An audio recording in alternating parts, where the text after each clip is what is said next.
I wanted to make my dad's life count, to know that he didn't die in vain. This is a picture of all 44 who were killed. See, my dad was killed on United Flight 629 that blew up within 11 minutes of takeoff from Stapleton Airport over beet fields in Weld County.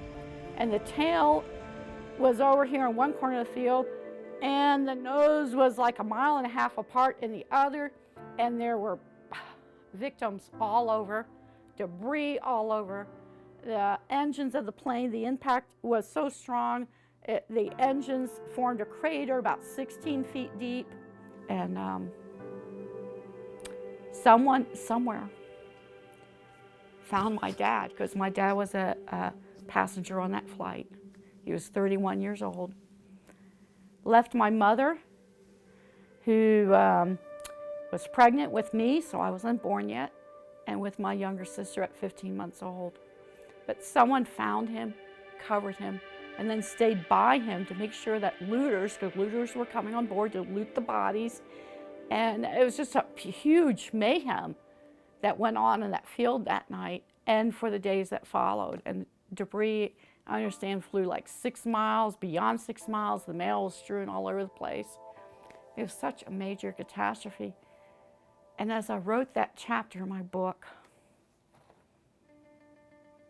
I knew I wanted to come to thank all those communities.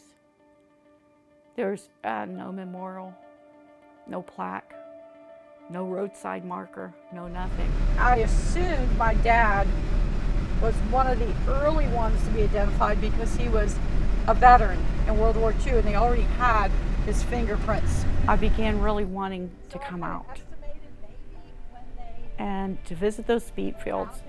But as I wrote the portion of my book called Meanwhile Back in Denver about what happened here, that's when I saw a different picture. I didn't want to talk about the crime.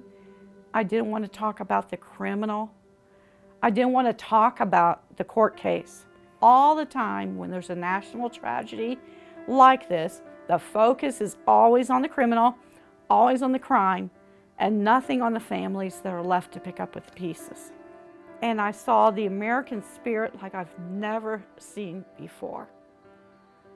I realized that it took massive human resource, massive team of people living in the surrounding communities who heard the explosion.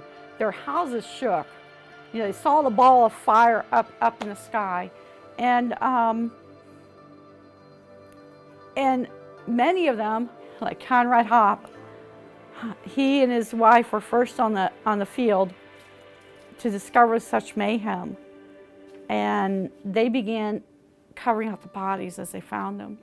We had just finished eating what we call supper on the farm, and matter of fact, I think we were still at the table, and the loud blast that shook all the windows, we thought some of the windows were even coming in, and we jumped up and ran outside. The ball of fire was coming through the sky, and the motors were wild, revved up. You knew it was an airplane. And about the time we got to my car, we lost sight of the plane behind the barn. But we knew it had landed, we thought, actually on our farm. But it only missed that maybe 150 or 200 feet. My dad and I ran outside, and I remember all the roads were white with lights. Everybody was already out in the car going to see. And it was just Wow. right out here is where it blew up. Wow. Just right out here. When we got out of the, on the road, there was already debris on the road. Just down here at the Just corner. down here. Seemed like silverware, trays, and just debris.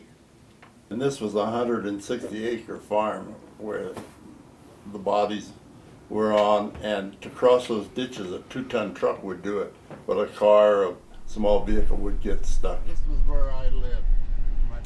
So we drove the truck around each body so that it could be found easily. So we drove around all that area, and That's what we did.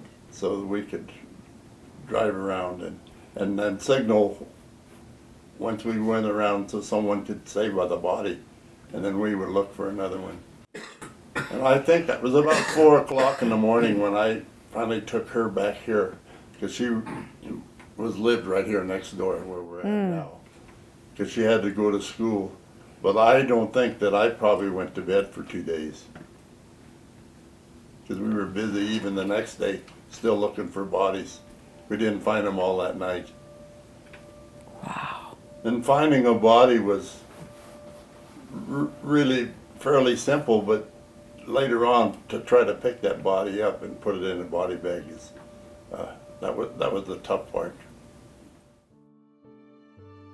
So while back here, Conrad and Martha and all the others were so busy working with the bodies, my mother is in shock. She went to bed. She took my dad to the airport in Philadelphia that morning, that day, and waved goodbye to him at the airport.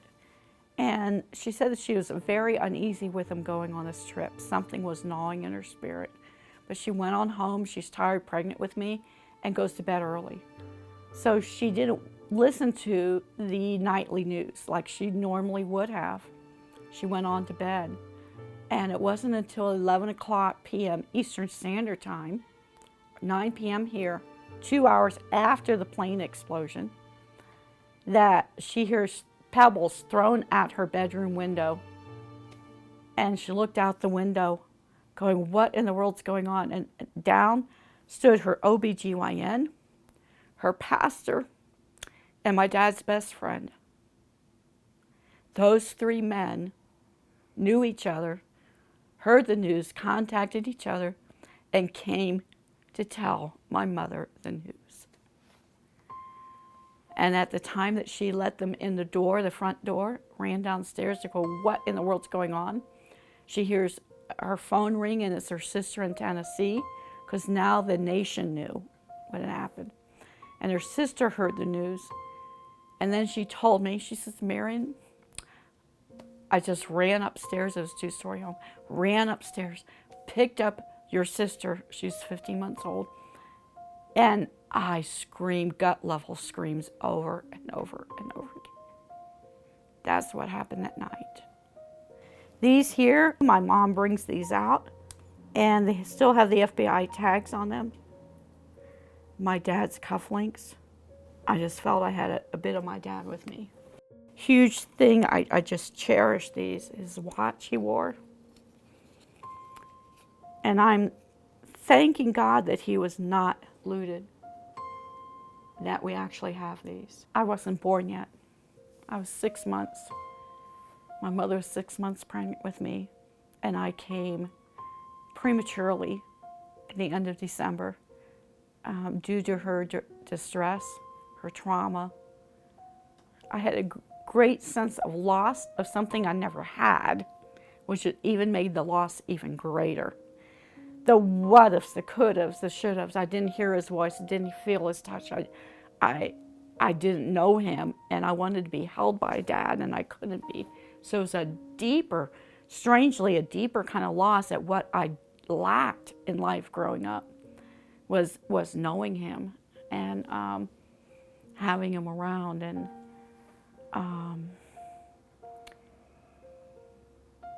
all through my life, at like 11 o'clock at night, when my stepdad was in bed as I was an adult, I would ask my mom, like every several years, a question about my real dad. But it wasn't until I was age 42 that, by circumstances, my mother told me her story for the first time in my entire life. And when she told me that and shared her story, what happened that night, November 1st, 1955, it really accelerated the healing. It's more real.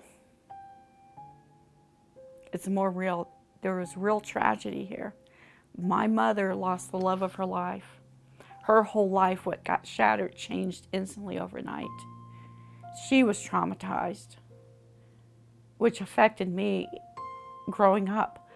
But coming here, I knew that from talking with Conrad that it has been a traumatizing event for him in his life. You coming here has helped me. Wow. I really do. Because I can talk better today than I could the other day, if you notice. Yeah. But on the 50th anniversary, the big write-up in the articles, and we had 4 children, and they said, Dad, you've never told us about that. Mm-hmm. And I said, I really didn't ever want to talk about that. Yeah. I'd already begun wanting to know my real dad and began seeking for him. And it took me on a whole healing journey that I didn't expect. And that healing journey took me in the process, after 3 years of doing almost nonstop crying, all this repressed grief, emotions, because my mom's trauma poured into me, and that's factual. They now know it, that women who have been traumatized while carrying babies, their hormones pour into the babies. And so through all this type of healing, I was finally led. And I didn't want to. I'm being real honest and real.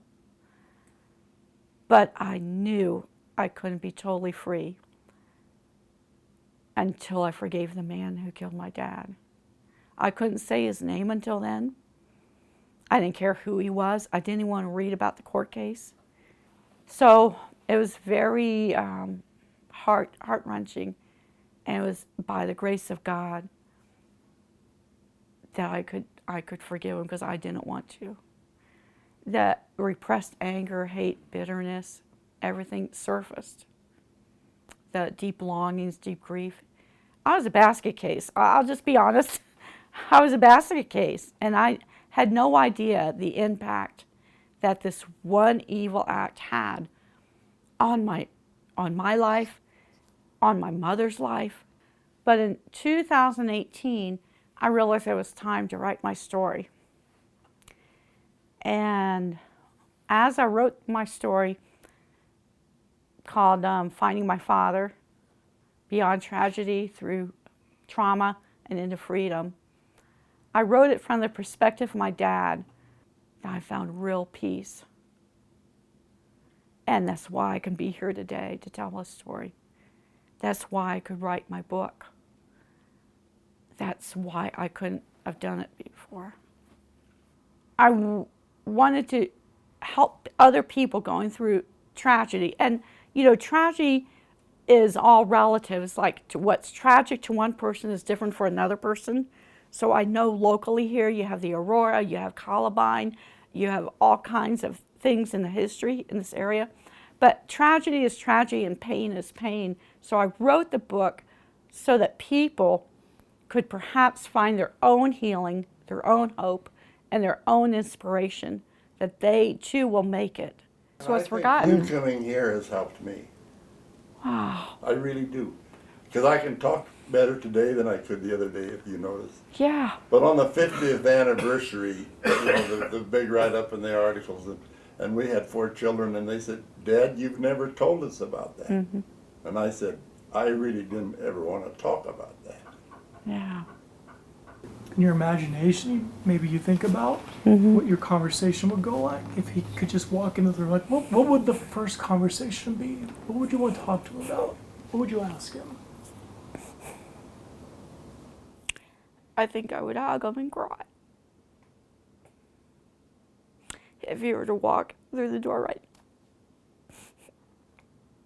I would be in tears, crying and just letting him hold me. That would be it. And his life would go on. I could see him laughing. He and my mom loved to dance. He probably would have taken us skiing, We have done all the fun things a father would do with their daughters, and that we missed in life. And he would be there for counseling. You ask Dad questions. I couldn't ask my stepdad questions, but I'd be able to sit and say, Dad, what do you think about this? Dad, what do you think about this? Or that? Should I do this or that? And I think it would change. I wouldn't be the same person. Probably more mature, more confident, more mature. For confidence, that's how I picture it. Close to that is where the tail was. What has forgiveness done for you? How has forgiveness changed? Oh, wow, that's deep. It lifted a burden that I was carrying all these years. It lifted the bitterness, the anger, the hatred. You see that little hump in the field out there, just in front of us? About from there to where the motors went into the ground is where all the bodies were. It totally changed me. Totally freed me from allowing my dad's death to actually control me. Does that make sense? In here is where the motors were, out here. Out here? The motors Straight out there. Like, I could not say the man who killed my dad until I went through that forgiveness, and I didn't want to. And I still don't like saying his name, you know? And forgiveness was so freeing. It's the best thing I ever did, but it's difficult. So the bodies were over 160 acres, you said? Mm-hmm. My goodness. And I've learned that some people want to force people to forgive. Oh, just forgive and forget. No, because you're always going to have that memory. I still have that memory of my dad. You know, we're out on the beet fields. I didn't even want to imagine him on that beet fields, to be honest. So I don't go there when I'm out there. But so the pain is still, your memory of the pain is going to be there.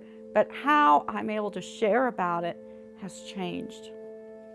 I can freely share about it because it's not holding me back. The resentfulness or the longing. That forgiveness was a huge key. Huge. And that was pretty much the seal. Thus my book is called Finding My Father Beyond Tragedy Through Trauma and Into Freedom. And it gave me freedom like I never felt before. I can't explain it anymore.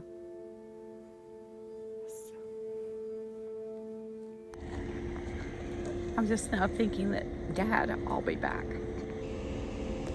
And I know he's not here. So symbolic that I'll be back.